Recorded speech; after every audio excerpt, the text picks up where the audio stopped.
This is the Lone Crater YouTube. We hope this video helps. You begin by confirming prerequisites.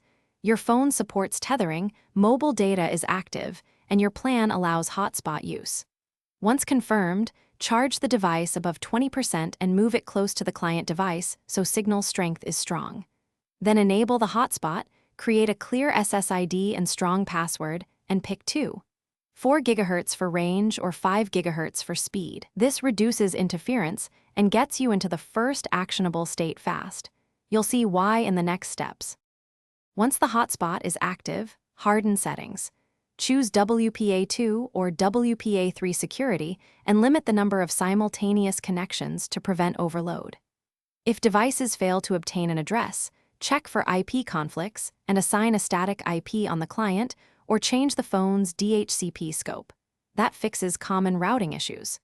Make sure phone firmware and the client's Wi-Fi drivers are updated, because outdated stacks cause instability. Finally, test with a second device to isolate. To finalize, have the client forget the network and reconnect with the updated SSID and password so cache settings don't interfere. If problems persist, reset network settings on the phone or reboot both devices. This clears stale routes and DHCP leases.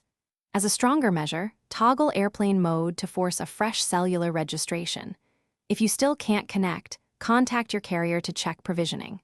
Troubleshooting tip: if intermittent drops happen, switch the hotspot band or set a static DNS on the client to bypass flaky carrier DNS.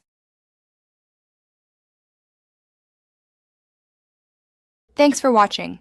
Consider subscribing if we helped you.